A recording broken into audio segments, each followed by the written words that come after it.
Smart learning campus में सभी साथियों का एक बार फिर से स्वागत है। दोस्तों, आज हम लोग उपसर्ग पढ़ेंगे। पिछले वीडियो में हम लोगों ने प्रत्यय को कवर किया था। आज हम लोग उपसर्ग, संस्कृत के उपसर्ग कितने होते हैं, हिंदी के उपसर्ग कितने होते हैं, विदेशी उपसर्ग क्या होते हैं, इन तीनों को इस वीडियो में कवर करेंगे। तो चलिए शुरू करते हैं। सबसे पहले इसकी परिभाषा देख लेते हैं उपसर्ग की। वे शब्दांश जो किसी मूल शब्द के पहले जुड़कर उसका अर्थ परिवर्तन कर देते हैं क्या कहलाते हैं? उपसर्ग कहलाते हैं। इसको उदाहरण से समझते हैं। जैसे एक हमने मूल शब्द लिया हार, ठीक। अब इसमें हम लोग उपसर्ग को जोड़ते हैं। देखिए, जैसे हमने जोड़ा, इसमें हार में क्या जोड़ दिया? आ अगर जोड़ दिया तो क्या हो गया? आहार। जैसे उपहार, उद्धार, संहार। इसके बाद विहार, परिहार, प्रतिहार, प्रहार। तो हमने देखा कि हार शब्द में कौन कौन से हमने उपसर्ग, यहाँ पे उपसर्ग होगा। उपसर्ग कौन कौन से उपसर्ग जोड़े हैं? जैसे आ जोड़ दिया, हार में जब आ जोड़ा आहार हो गया, उसका अर्थ क्या निकला? भोजन। फिर हार में क्या जोड़ दिया? उप जोड़ दिया, उसका अर्थ उपहार हो गया, उसका अर्थ क्या निकला? भेंट। फिर हमने उद्धार में उत जोड़ दिया उपसर्ग, उसका अर्थ क्या हो गया? मोक्ष। इसके बाद संहार में हमने क्या जोड़ा था? सम जोड़ दिया था उपसर्ग, तो संहार से उसका अर्थ हो गया मारना। फिर इसी प्रकार हार में हमने जोड़ दिया वी शब्दांश, तो विहार हो गया, उसका अर्थ हो गया भ्रमण। इस प्रकार हमने परि, प्रति, प्र शब्दांश उपसर्ग की श्रेणी में आते हैं। इतनी चीज़ क्लियर हो गई होगी आपको। तो यही जो हमारे शब्दांश हैं, जिनको हम लोगों ने एक मूल शब्द में जोड़ा, ये सारे शब्दांश आ, उप, उत, सम, वी, परि, प्रति, तो यही सारे क्या कहलाएंगे? यही सारे हमारे उपसर्ग कहलाएंगे। आगे बढ़ते हैं। यहाँ उपसर्ग बताए गए हैं, 3 प्रकार के उपसर्ग बताए गए हैं। संस्कृत के उपसर्ग, हिंदी के और विदेशी उपसर्ग। तो सबसे पहले संस्कृत के उपसर्ग देख लेते हैं। संस्कृत कौन कौन? अति, अधि, अनु, अप, अभि, अव, आ, उत, उप, दुर, दुष, निर, निस, प्र, परि, प्रति, वि, सु, सम, अनु, नि, परा। ठीक। तो इनकी संख्या कितनी होती है? अगर क्वेश्चन आ जाए संस्कृत में उपसर्ग की संख्या कितनी होती है? संस्कृत में उपसर्ग की संख्या तो 22 होते हैं। संस्कृत के उपसर्ग कितने होते हैं? 22 होते हैं। हिंदी के कौन कौन से होते हैं? इनकी संख्या जो है निश्चित नहीं है। कौन कौन से होते हैं देख लेते हैं। अन, अद, सा, पर, उ, सम, औ, का, कु, न, पच, नाना, चौ, आप, भर, बहु, बिन, दु, ती, का, उन, चिर। इस प्रकार ये हिंदी के उपसर्ग हो गए। और विदेशी उपसर्ग कैसे होते हैं? देखिए, जैसे बद, सर, बा, हर, बे, दर, गैर, कम, सब, ला, को, हाफ, ना, हेड, खुश, अल, बा, एन, बिला। तो ये कुछ विदेशी उपसर्ग होते हैं। विदेशी अलग से ही समझ में आते हैं, जिनमें बात ज़्यादा निकल रहा है, जैसे बद, बे, हेड, ठीक है ना। इंग्लिश वर्ड्स भी निकल सकते हैं इसमें। अब हम लोग संस्कृत के उपसर्ग मेन होते हैं, ये वाले उपसर्ग जो होते हैं बहुत मेन होते हैं, तो इनको हम लोग ट्रिक से याद करते हैं। चलिए शुरू करते हैं, कैसे इनको याद करना है। अब देखिए, संस्कृत के 22 उपसर्ग को ट्रिक से याद करते हैं। जैसे हमने इनको पहले 4 लिखे हैं, फिर 4 लिख लिए हैं, फिर यहाँ पे 4 लिखे हैं, ये 12 हो गए, और यहाँ 5 हैं और यहाँ 5 हैं। ठीक। तो ये टोटल 22 है हमारे हैं। अब इनको कैसे याद करना है? तो हम लोग एक पोएम के तरीके याद करेंगे। चलिए शुरू करते हैं। तो ऐसे याद करना है। आ, अव, उप, अप, आ, अव, उप, अप, अपि, अभि, अति, अधि, निर, निस, दूर, दुस, अनु, सम, शून्य, वी, प्रा, प्रा, प्रति, परि। और ये आखिरी में याद रखना है उद। फिर से देखिए। आ, अव, उप, अप, अपि, अभि, अति, अधि, निर, निस, दूर, दुस, अनु, सम, शून्य, वी, और प्रा, परा, प्रति, परि। और आखिरी में हमको याद रखना है दू, उद। तो इस प्रकार हमको 22 उपसर्ग, अगर 3-4 बार हम लोग इसी तरीके से इसको पढ़ेंगे लय में, तो हमको ये ट्रिक से याद हो जाएंगे। आगे बढ़ते हैं। अब हम लोग सबसे पहले संस्कृत के उपसर्गों को देखते हैं। तो यहाँ पर उपसर्ग क्या दिया गया है? अति। उसका अर्थ क्या होता है अति का? अधिक। तो इन दोनों शब्दों को जब हम लोग जोड़ देंगे, शब्दांश और शब्द को जोड़ देंगे, तो क्या बन जाएगा? अत्यधिक, जिसमें उपसर्ग क्या हमारा? अति, और शब्द क्या है? अधिक। इसी प्रकार अति से कौन कौन से शब्द बन जाएंगे? अतिक्रमण, अत्यंत, अतीन्द्रिय, अत्याचार, अत्यल्प, अत्याधुनिक, अतियुक्ति, अतीव। इस सारे शब्दों में जो उपसर्ग होगा क्या होगा? अति होगा। इसके बाद अधि से कौन कौन से शब्द बनेंगे? अधिकरण, अध्यक्ष, अधीन, अध्ययन, अधीक्षण, अध्यादेश, अधिष्ठाता, अधिष्ठान। ठीक है। फिर इसके बाद अनु, इसका अर्थ क्या होता है? पीछे। तो अनु से कौन कौन से शब्द बनेंगे? अनुराग, अनुशासन, अन्वय, अन्वेषण, अनुदित, अनुज, अनुकूल, अनुबंध, अनुज्ञा, अनुयायी। फिर अप उपसर्ग आया, इसका अर्थ क्या होता है? बुरा। तो अपमान, अपेक्षा, अपव्यय, अपशब्द, अपांग, अपरूप, अपराध, अपहरण, अपयश। फिर इसके बाद अभी का अर्थ क्या होता है? पास। इससे कौन कौन से शब्द बनेंगे? अभ्युदय, अभ्यास, अभीष्ट, अभिषेक, अभिमान, अभ्युदय, अभ्यागत, अभिज्ञ, अभिराम, अभिधा, अभ्यर्थी, अभ्युत्थान, अभिपिस्त। इसके बाद अव से कौन सा? अव का अर्थ क्या होता है? बुरा। इससे कौन कौन शब्द बनेंगे? अवसर, अवगति, अवतार, अवनति, अवधान, अवसाद, अवलोकन, अवज्ञा, अवाप्ति। फिर आ का अर्थ क्या होता है? तक। इससे कौन कौन से शब्द बनेंगे? आजन्म, आयात, आजीवन, जैसे आजीवन, जीवन तक। आकर्षण यानी कर्षण तक। आदेश, देश तक। आकाश, आजानु, आनंद, आच्छादन, आपात, आक्षेप, आतप्त। उत का मतलब क्या होता है? उत माने ऊपर। उत्पन्न, उल्लेख, उच्छ्वास, उन्नत, उज्ज्वल, उन्नति, उत्कृष्ट, उत्कर्ष, उत्कंठा, उत्सर्ग, उद्गार, उदय, उन्मत्त, उद्घोष। फिर उप से उप का मतलब क्या होता है? पास। उपचार, उपवन, उपेक्षा, उपयुक्त, उपाध्यक्ष, उपमा, उपाधि, उपायुक्त, उपनिषद, उपमान, उपयोग, उपनाम।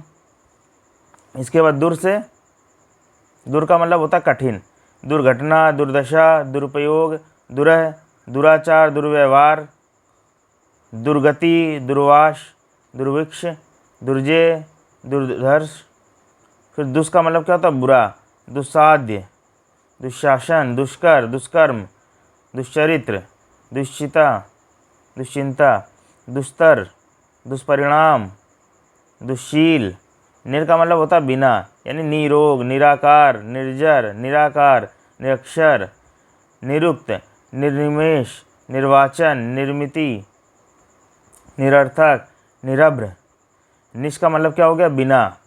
निष्कर्म, निस्तेज, निश्चल, निश्चय, निसंदेश, निशुल्क, निश्चिंत, निश्चित। इस प्रकार सारे उपसर्गों के शब्द बताए गए हैं जोड़ के कौन कौन से बन सकते हैं। जैसे प्रा का अर्थ क्या होता है? आगे। प्रोज्वल, प्राचार, प्रबल, प्रहार, प्रार्थी, प्रपंच, प्रखर, प्रदान, प्रस्तुत, प्रेक्षण। परि का मतलब होता है पास। परिणाम, पर्यावरण, परिच्छेद, परिवार, परिहार, परिजन, पर्यवेक्षण, पर्याप्त, परिधि, पर्यूषण। प्रति का मतलब क्या होता है? प्रत्येक। प्रत्येक, प्रतिकूल, प्रतीति, प्रतिध्वनि, प्रत्युत्तर, प्रतिघात, प्रत्याघात, प्रत्युपकार, प्रत्युत्पन्न, प्रत्यावर्तन। वी का मतलब विशेष, जैसे व्याध, व्यंजन, विजय, विदेश, वियोग, विमल, विवाद, व्यग्र, विदग्ध, विज्ञान। सु का अर्थ क्या होता है? अच्छा। सुक्ति, सुगंध, सुबोध, स्वागत, सुमन, सुकांत, सुशील, सुपरिचित, सुरति, सुषुप्त। शम का अर्थ क्या होता है? पूर्ण। संहार, संयोग, संतोष, संकल्प, संचय, समर्थ, सन्यासी, समायोजन, संसर्ग, संदेहास्पद। इस प्रकार से ये शब्द बनेंगे। अन का मतलब क्या होता है? अन यानी नहीं। तो अनुचित, अनुपम, अनुपयुक्त, अनुपयोगी, अनादि, अनंग, अनुदार, अनेक, अन्वय, अनुवर। ठीक है, इसको अनु कर लेते हैं। फिर नी का नी माने बिना, निडर, निदान, न्यून, नियंत्रण, निबंध, निरोध, व्यस्त, नियम, निहित, निकृष्ट। इसके बाद परा का मतलब होता है पीछे, पराजय, परामर्श, पराविद्या, पराक्रम, पराभव, परास्त। इसमें ये मात्रा लगेगी। फिर इसके बाद अब हम लोग हिंदी के उपसर्ग देख लेते हैं, कौन कौन से होते हैं हिंदी के। ये तो होते हैं संस्कृत के, हिंदी के उपसर्ग। अन का मतलब होता नहीं, अनसुना, अनमोल, अनहोनी, अनखाया, अनबूझ, अनहित, अनगिनत, अनपढ़, अनदेखी, अनबन। फिर अध का मतलब होता आधा, अधखिला, अधमरा, अध कचरा, अधजला, अधपका, अधनग्न। सा का मतलब होता शहीद, सपूत, सावधान, सजीव, सफल, सबल, शहीद, सहेली, सजग, सवेरा, सोल्लास, सोधारण। पर का मतलब होता दूसरा, जैसे परोपकार, परजीव, परदादा, परदेशी, पररहित, पराधीन। ऊ का ऊ से कौन कौन से बने, उतावला, उजड़ना, उखाड़ना, उचक्का।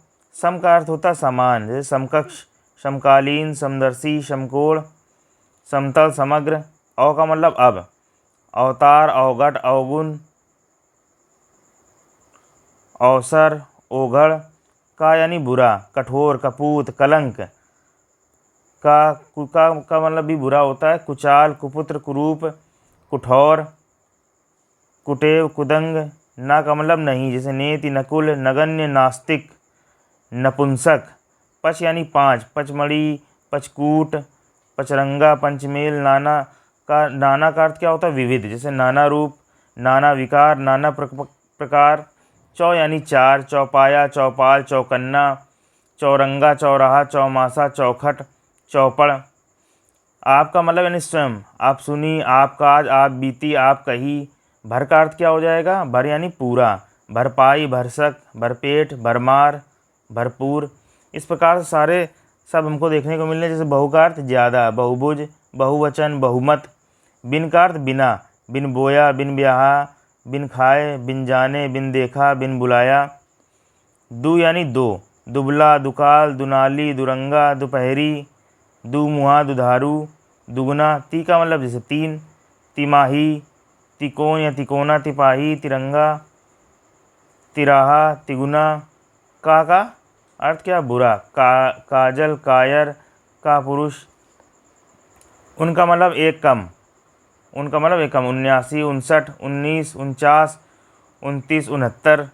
चिर यानी सदैव, चिरस्थाई, चिरस्मरणीय, चिरायु, चिरकाल,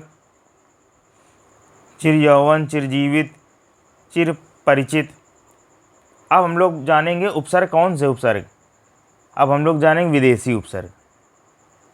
ये हमारा आखिरी है, विदेशी उपसर्ग, इसको समझ लेते हैं। जैसे बद का अर्थ होता है बुरा, बदबू, बदनाम, बदमिजाज, बदनसीब, बदकिस्मत, बदसूरत। सर यानी प्रधान, सरकार, सरपंच, सरदार, सरकश, सरनाम, सरताज। बा का मतलब सहित, बाकायदा, बाअदब, बाइज्जत। फिर यहाँ पे बगावत, बजावत सही है ये, बजावत। इसके बाद बामुलाहिजा, घर का मतलब प्रत्येक, ये हर घड़ी, हर हाल। इसके बाद हर वक्त, हरदम, हर एक, हर बार, हर वक्त। बे का मतलब रहित, बेहिसाब, बेहया, बेघर, बेवजह, बेवजह, बेचारा, बेचैन, बेसहारा, बेखौफ। दर का मतलब में, दरखास्त, दरबार, दरअसल,